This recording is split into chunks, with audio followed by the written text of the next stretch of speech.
कवि सम्मेलन देख देख के घर की शीला देवी को शेर और शायरी का बुखार चढ़ गया था। अब वो सीधे मुंह किसी को जवाब ही नहीं देती थी।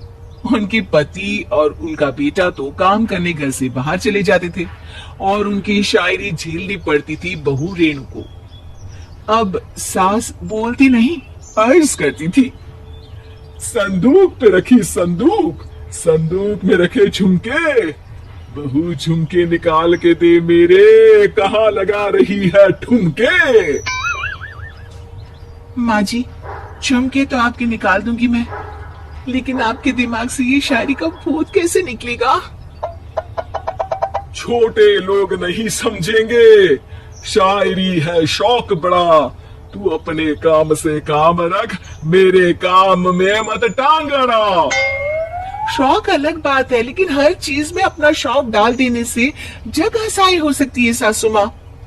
अरे मैं हूँ एक नंबर कलाकार, कोई ऐसी वैसी बला नहीं, तुम घर के कामों में उलझी, समझोगी मेरी कला नहीं।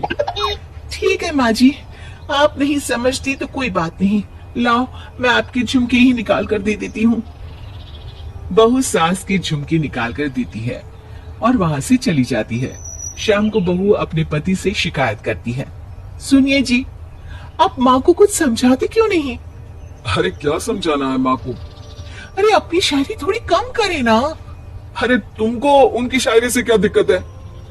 अरे मुझे नहीं, पर पड़ोस में सब लोग हंसते हैं, कहते हैं बुढ़ापे में लोग सठिया जाते हैं, लेकिन शीला जी तो शायर हो गई हैं। अरे लोगों का काम है कहना, लोगों की बातों का क्या टेंशन लेना। अरे वाह, मैंने भी शेर कह दिया, वाह वाह वाह वाह। देख लो, तुमसे किसी ने कहा नहीं और तुम्हारे सामने कोई माँ की बुराई नहीं करता तो तुमको फर्क नहीं पड़ रहा।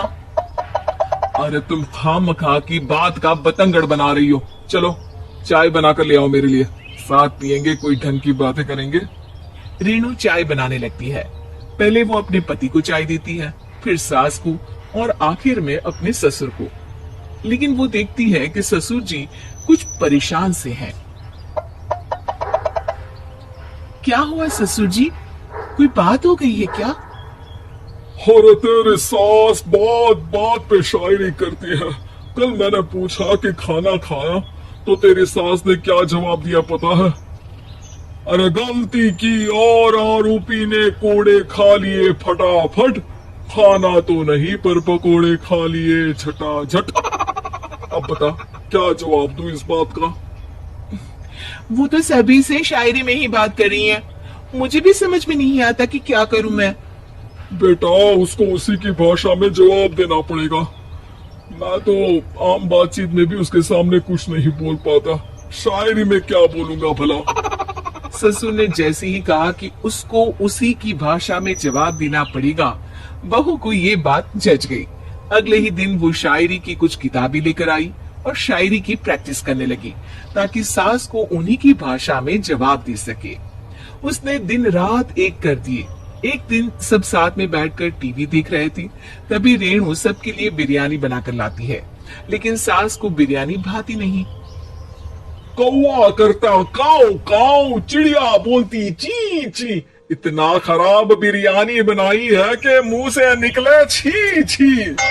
बस इसी मौके का तो बहू को इंतजार था, क्योंकि अब बहू सास को उसी की भाषा में जवाब देने के लिए तैयार थी।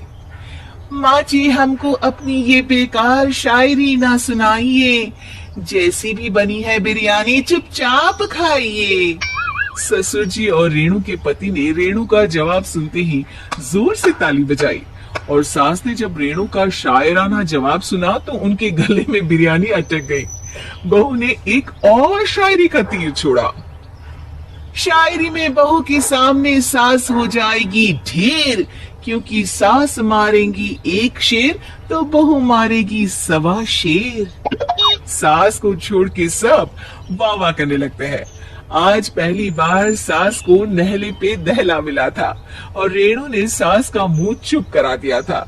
अगले दिन रेणु का पति उससे कहता है, अरे वाह तुमने तो माँ की बोलती ही बंद कर दी, मजा आ गया। अब मेरे लिए कुछ बता दो, खाकर मैं काम पर चला जाऊं। शायरी ही है मेरा जीवन, वही करूंगी जी भर के। नौकरानी रख लो कोई, काम नहीं करूंगी मैं घर के। अरे तुम क्या माँ जैसी हरकतें करने लगी, सीधे सीधे बात करो ना।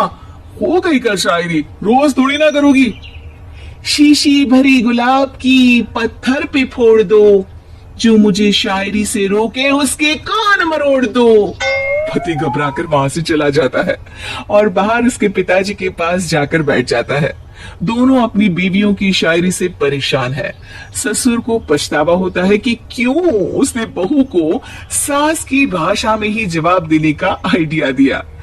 अब तो घर में दो दो शायर हैं। दोनों एक साथ दुखी स्वर में कहते हैं, हम दोनों की ही बीवियां जब से शायर हो गई है, क्या बताएं जिंदगी एक फटा हुआ टायर हो गई है।